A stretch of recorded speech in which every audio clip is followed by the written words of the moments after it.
Yeah, yeah. And they've done a lot of work to save wood.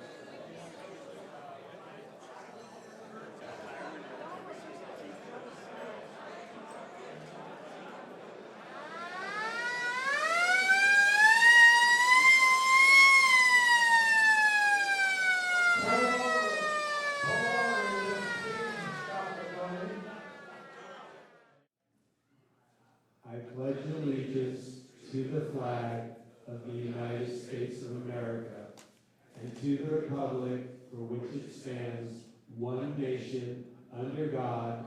And God bless all of us here today, because we get to live in a place called Santa Cruz. In my mind, it's a peak of heaven. Amen.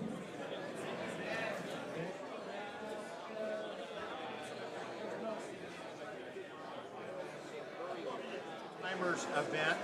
This is Dick Scapatoni, an old friend, surfing buddy. He's going to be one of our old timers of the year today. Part of the Harper's Bazaar, previously the Tikis. What was the name of the first band? The Couriers. The Couriers. This guy's an awesome musician, an awesome person, and an awesome friend. Well, that's nice. Thank you, Kim. Eddie James, lead guitar player. Karsten Johnson, also known as CJ, and EJ. That could be double trouble, right? We are. We're in a band. CJ's the bass player. Yeah. That's a current band, and these guys have played with numerous bands over the last, 40, 50 years in Santa Cruz. At least, Very yeah. well-known musicians. Great.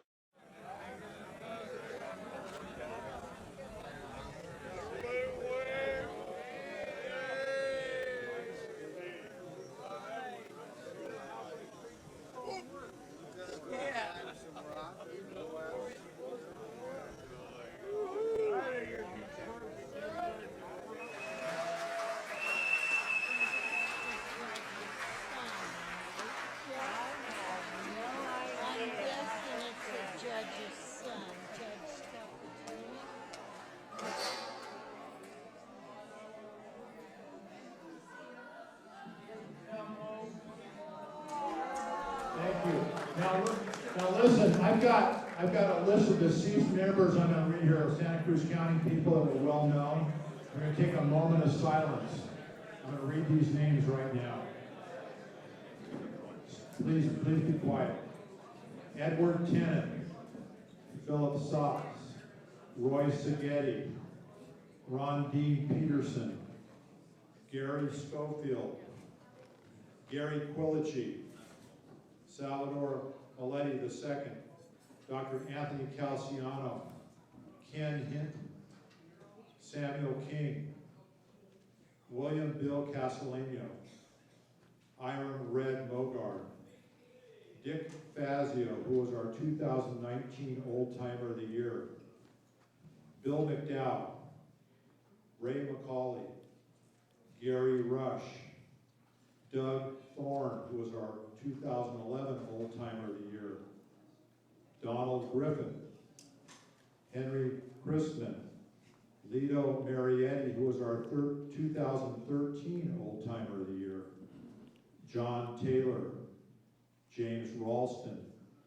Pete Galley, Leonard Negro, Bob Nicolaisen, Charlie Comstock, Robert Peterson, the former assessor, Paul Sherrill, Larry Reeder, Robert Rudolph, Jim Birch, Philip Onito, Lawrence Marodi, Wayne Green, Jim Georgiana, George Tosello, Ken Escobar, Dick Yount of the Harper's Bazaar, Ernest Godey, Anthony Ponza, James Dunn, John Pennington, John Wagner, Rick Santee from Central Supply, who was always a generous donor to us every year, Ron Graves, Howard Asijian, Jack Baskin, Leonard Nyberg, George Arnott,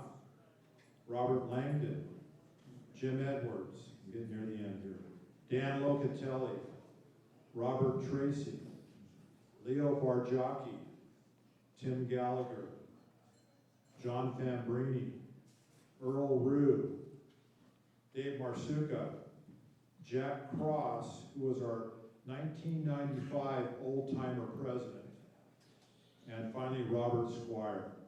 I just want to acknowledge those 60 names, double from last year, that were significant in Santa Cruz County. Is there anybody that I missed? And if I did, please say their name. Anybody I missed? Bob Hodges. Okay, I want to acknowledge Bob Hodges. Anybody else? Bob Zurich. All within the last year? Okay. Randy, he was a previous year, last year. Okay, thank you. At this time, I'd like to welcome you all here to the 80th Annual Luncheon. And thank you for assembling outside for that 80th photo. It's a significant step in our history. And what a great turnout. My name is Kim Stoner. I'm your president and I'm one of the historians. At this time, I'd like to introduce those members of our board that are behind the scenes that do a lot of the work to bring this thing to fruition. Aldo Penniman. Aldo, where are you? Raise your hand. He's our vice president. Help with the check-in. And jack of all trades, Dan Modell. Dan. Secretary, our webmaster, and our Eastside Santa Cruz historian. Dennis Smith, our treasurer, check-in and the majority of our old-timer database. Jeffrey Dunn, our senior historian. Jeffrey. Mike Morangi, who's head of our raffle. Our program prizes and our Danny Diedrich, who couldn't be here today because his wife just had surgery, but he also helps with the raffle, is our artist and did the banners for our event. Gene P. Jr., who does our excellent Old-Timer Gazette and is a historian. And Mike Patterson. Barney Langner in the back. Barney, raise your hand. He's in charge of our merchandise and our rapid ticket sales. Michael Swirling. Michael, where are you? Our publicity, radio. Thank you, Michael, for all the great publicity this year. Randall Gray in the back there with Barney. He checks for the raffle ticket sales and our breakdown and check-in. Wayne Thornton. Wayne, where are you? Raise your hand. Wayne right here. Wayne takes care of our ladies' flowers and contact. Jay Topping, our Scotts Valley historian right here. And an artist. Gary LeVay, where are you, Gary? Raise your hand. I know you're out there. Gary LeVay, over here. He's near the back. He helps with the raffle and program sales, bringing in some raffle prizes. I'd also like to thank Gary Telepis and also Kevin Newhouse, our former vice president, who helped us this year with some of the program prizes who aren't here today. And of course, Barbara and company, our excellent caterers, Marina and Val from the crew here. Our great luncheon we're going to share shortly. And lastly, I don't know, well, Fern's downstairs with the ladies group, but Fern from CPDS Hall. So without her cooperation, we wouldn't be able to have this event here. So our theme this year, everybody, was Feelin' Groovy. That's Santa Cruz sound, as you heard earlier. And I hope you enjoy our display of some historical memorabilia that's around the wall area, and that you can share many historical stories of Santa Cruz County amongst yourselves. Want you to enjoy yourselves, and hopefully you'll return next year, and we can keep this thing going. It's just amazing how our growth has occurred in the last couple of years to where we have this place filled today. And as you know, this group started back in 1939, and it's the only group I know of. There's no meetings, there's no dues, it's once a year for lunch. So that's something special.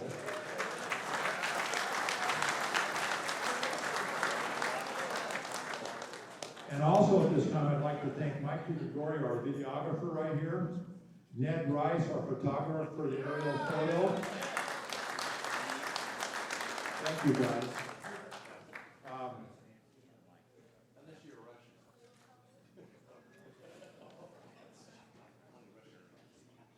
And at this time, I'd like to ask, how many people under 30 are here? Would you raise your hand? Anybody here under 30? Not you, Ned. I know. You're calling up two of those. How many people do we have under 30 here? 1, 2, 3, 4. I think you're going to get a bottle of wine. I think that's 4 bottles of wine. That means you're old enough to drink them over here.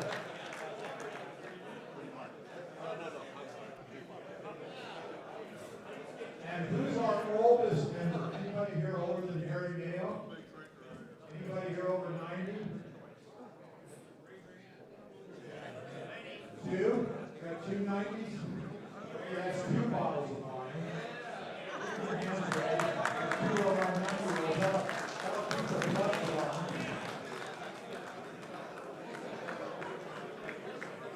Okay, anybody travel from out of state to this function today? Anybody from out of state here? Everybody here from California? Anybody here from out of county? Anybody here travel here from out of county that lives out of county now but was from Santa Cruz? Raise your hand. 1? What county? San Mateo? Okay, get a bottle of wine. Anybody else? 1 more here? 2 people from out of county? Second bottle of wine. Kim, they got to stand. Now, I'd like all the old timer of the year, past old timers here, raise your hand. I know there's a few of you here. Mary, Rittenhouse, who else is here?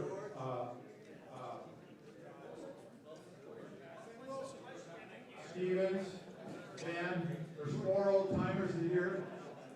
George, bottle of wine for those 5 former old timers of the year.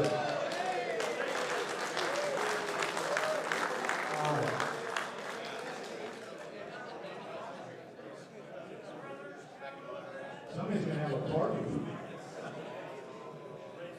Please raise your hand and Mike's got your wine.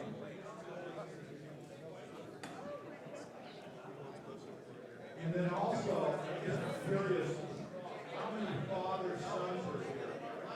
Can you raise your hand? 1, 2, 3, 4, how many?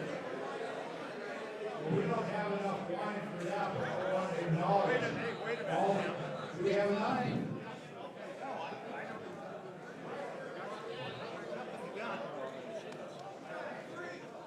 Got to get them to stand up to the get. Why can I have the father and son stand up? Will all you stand up? The fathers and sons that are here. Hand of applause. The fathers and sons. Why are you? 2 sons. Very cool. Welcome. How many of you are first timers here this year? Raise your hand. This is your very first time in Santa Cruz. Wow. Welcome.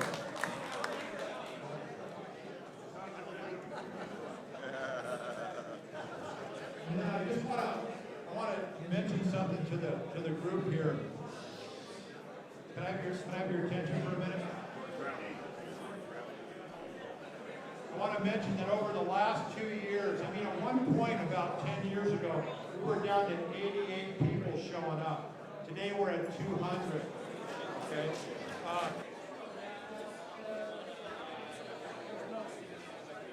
Raise it out. One more time. 3864159. Really? $50. Really? Back there? Yay! What is this? Here, Back in the corner. take the money and match it up. Or is that half? Some guy had an old ticket. Some guy had a 145. No, I have the one that matches. Okay, there's somebody back there. Yeah, there you go. Oh, that's why we got it.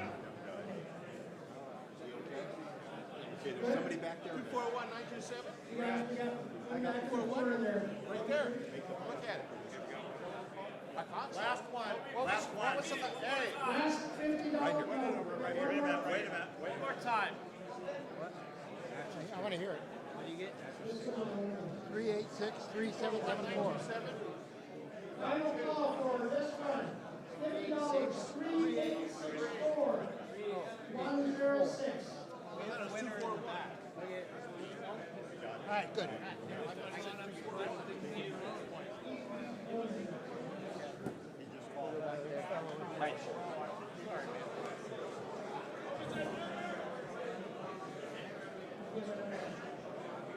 Here's our final $50 cash. Listen up. 2419356. 24. Oh, we got Joe back there. 241.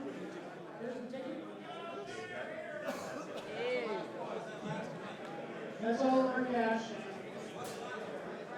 Time for lunch. Okay, I'm gonna call all the guys that work the check-in table up front.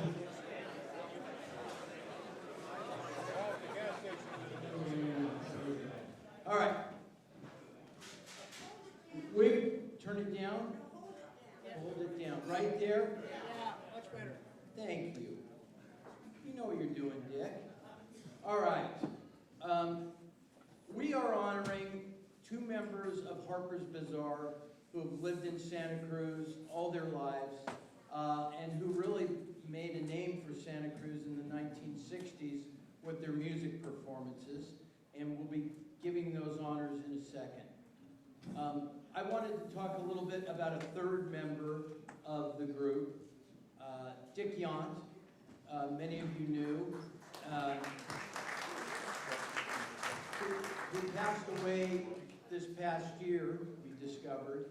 And this last week, I went over to the place where he died and had lived in the back of his van for the past 15 or 20 years off 17th Avenue.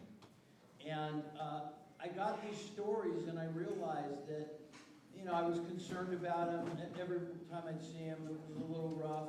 But I realized he had this whole life going on over on 17th by the railroad tracks, where he was playing music with other people who were in the nearby area, and where I heard some of his recordings from the 1980s and 1990s that I had never heard, and I'm getting copies of. And we'll do a radio show on KSCO when we get all that together. It's a fascinating story. So I wanted to honor Dick, whose brother Gail, of course, was founder of Yant Surfboards, and another favorite of mine when I was growing up. Their father, who I called Mr. Yant, but Arthur Yant, was our mailman on Cherryville when I moved out to Soquel when I was a kid. So these circles are always completed. So, without further ado, I'd like to introduce our president, Kim Stoner, to present the first award. And I want to say something. This crowd here today is a testament to Kim and the rest of the board members, but Kim really is our fearless leader and has done so much to bring life back to this day and to this event, to this organization. And we should owe him a dear thanks for that. Kim?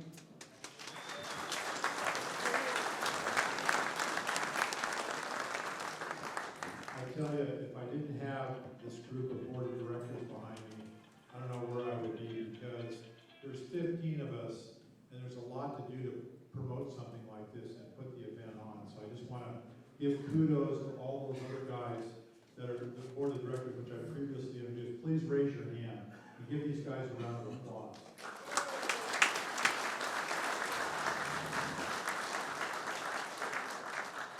And I guess I've railroaded in for another year as president, which is fine with me. Okay. And am I sounding okay on the microphone about right here? Okay. Okay, I'm going to introduce the first old timer of the year. He was born November 12th, 1948 at Santa Cruz Hospital on Soquel Avenue and was delivered by Dr. McPherson. His father was also named Ed, and his mother was named Beverly. His dad was a neon sign glass blower with a shop on Soquel Drive, which later became the Pottery Plant. His dad later worked at the United Cigar Store and was a car salesman on weekends at the old Night Motors on Lower Pacific Ed grew up with 3 older sisters named Valerie, Pinky, and Pam. Well, that must have been rough, huh? Well, yeah. Okay. Poor guy. Ed attended Laurel School, Mission Hill, and Santa Cruz High School, graduating in 1966. His first job was working at the Booth's Turnover Pie Shop on the boardwalk when he was around 13 for about 5 minutes. He told me he only worked there one day as the beach, the waves, and his guitar were calling to him. He also liked playing beach volleyball at Cowles Beach with Phil Davis, Ian Filio, Joe Pappas, and Mike Lewis. He enjoyed the cast of local beach characters of Al Fox, Wes Reed, and Fortune. He also played Farm League, Little League on the Orioles, and Pony League with the Redlegs. His dad took him to the plunge on Fridays to learn how to swim. And Ed said afterwards they would get a hot dog for dinner at Art's Hot Dogs, then head home to watch the Friday night fights on TV. Ed's neighbor was Sam Reed, a well-known local surfer and swimmer who inspired Ed to start surfing along with Tom Hickenbottom, a classmate.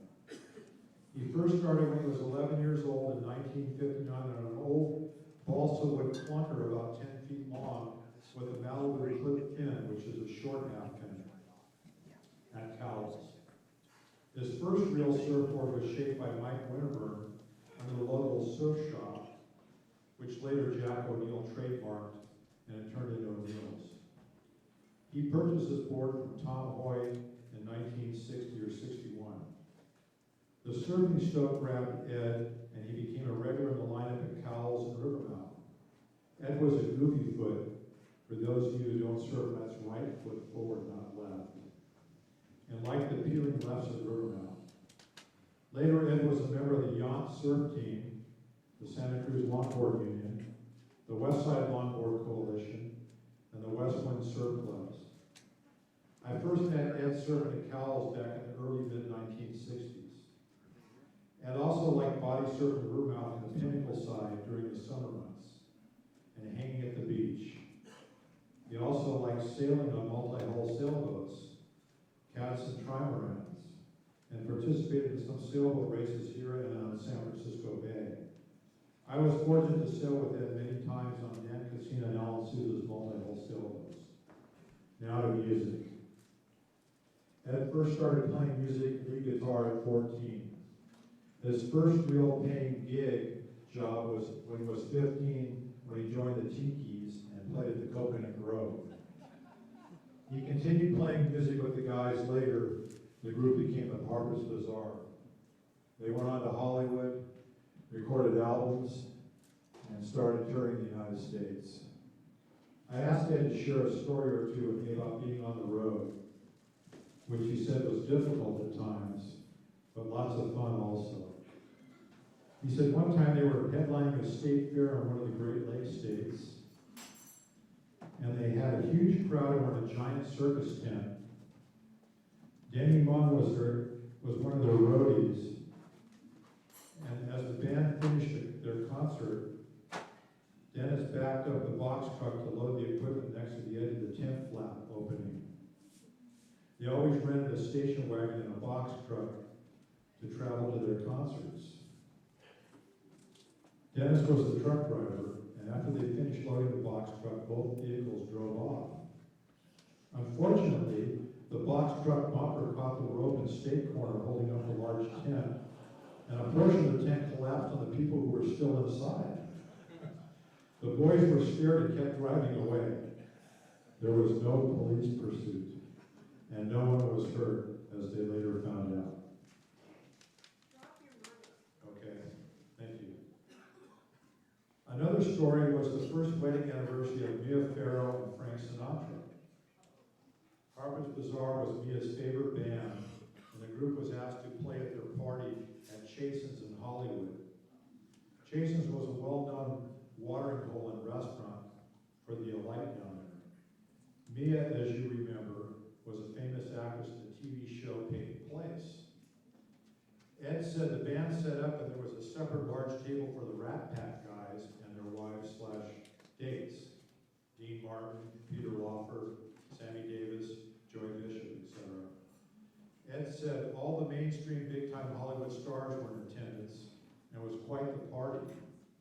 Sadly, however, Dick Scapatoni was not able to play this gig with the band as he was on duty at Fort Ord with Army Reserve. Sorry, Dick. In 1969, Ed was tired of being on the road and missed home in the surf. He returned to Santa Cruz and his beach friends and started surfing again. He was still playing music with some local bands for fun and took a job at the Larita Golf Course. Later, he went to work for the City Parks Department as a landscaper. Ed married his first wife, Jill Ubery, in 1980 after meeting her while he was playing in a band at a wedding reception. He then went to work in their family custom cabinet shop in Watsonville as a cabinet maker. He worked there 40 years and retired 2 years ago. During this time, he continued surfing and became a regular at the local beach break spots of La Selva, Manresa, and Rio Del Mar. Ed married his second wife, Sally Williams, of Del Williams Jewelers, in 2008. Sally has 2 boys and a daughter from a previous marriage, and Ed and Sally like to spend time with them and their families. They also like traveling to Kauai and visiting old Santa Cruz friends still living there.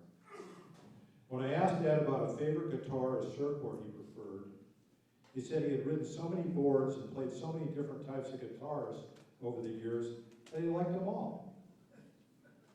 Ed still plays the guitar every day and gets out in the surf when he can. When I asked Ed what was his first car, he said it was a 1961 VW bus, which he used as a surfmobile.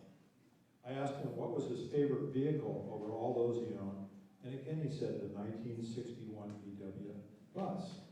Because he says, while I was young, I could sleep, surf, party, and travel in it.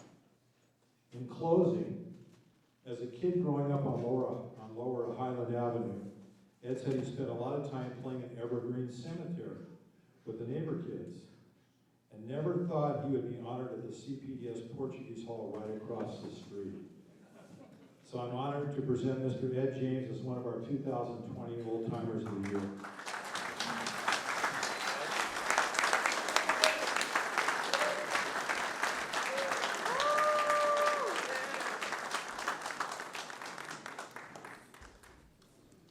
Ed, I'd like to say a couple of words here. I've written a small novel here. Kim doesn't want me to read it, but I'm going to read it anyway.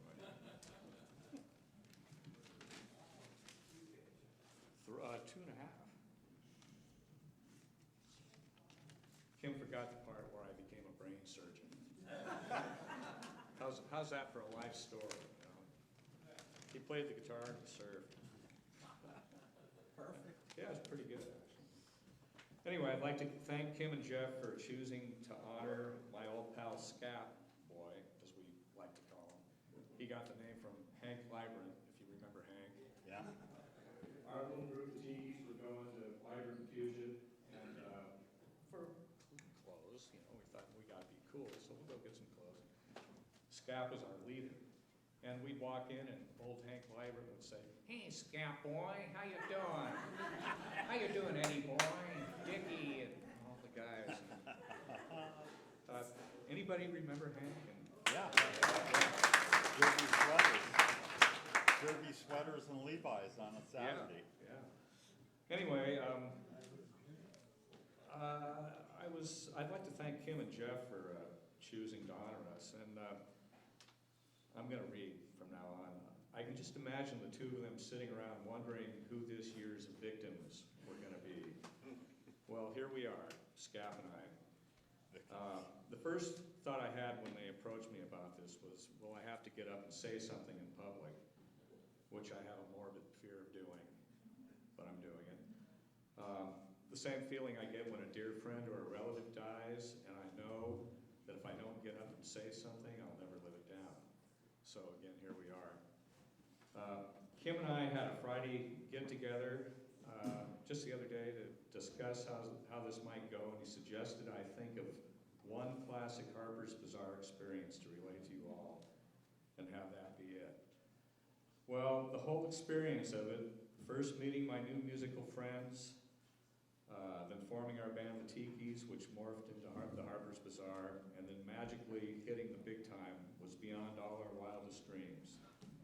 In retrospect, the thing that really stood out for me was having rubbed elbows with some of the greatest musicians and entertainers in show business who really had no clue who we were, but there we were, like Forrest Gump.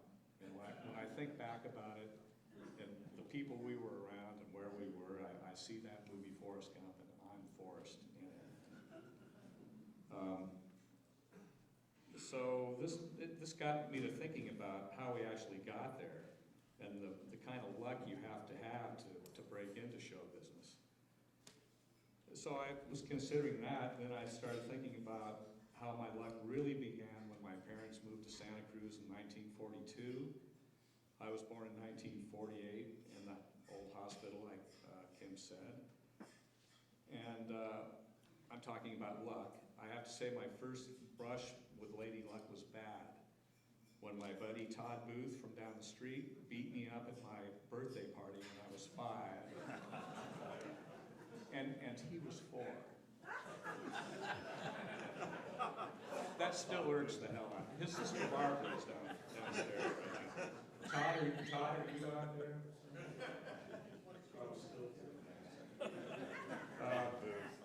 Anyway, I made my mother swear to never celebrate my birthday again.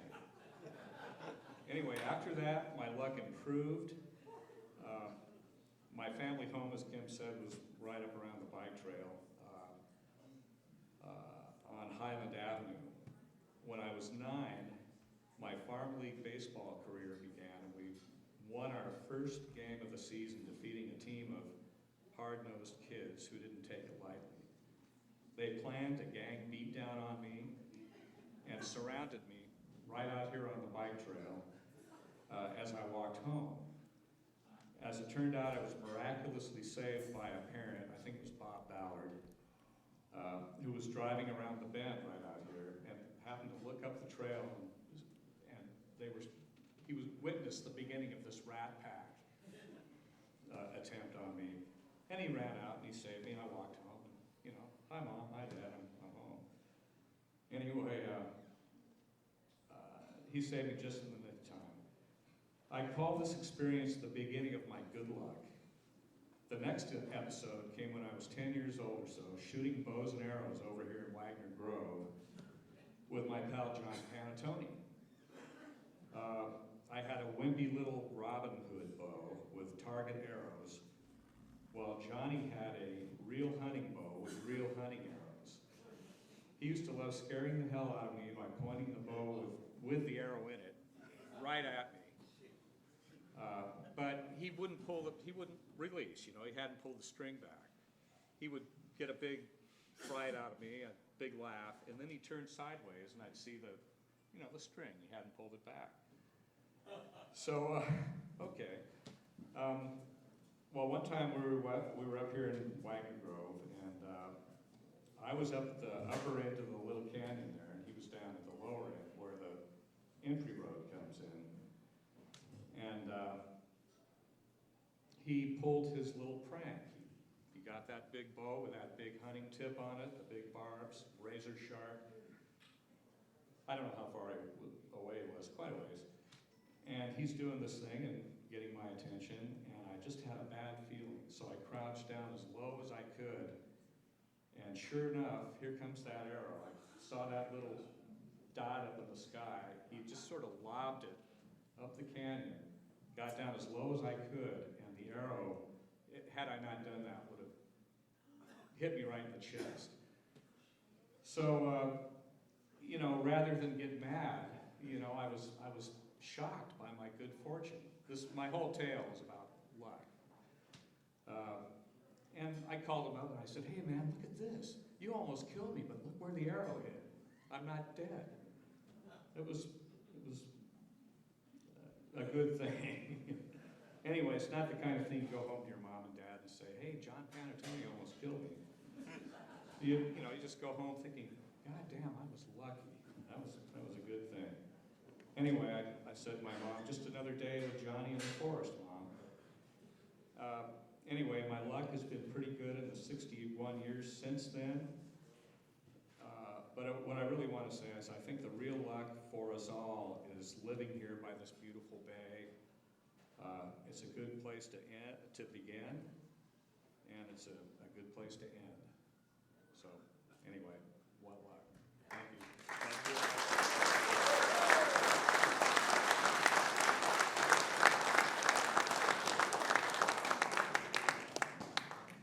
And then here's a little something from us. Wow. Oh, thanks. Thank you. Now you're an official old timer. I guess so. Thank you very much. We'll get this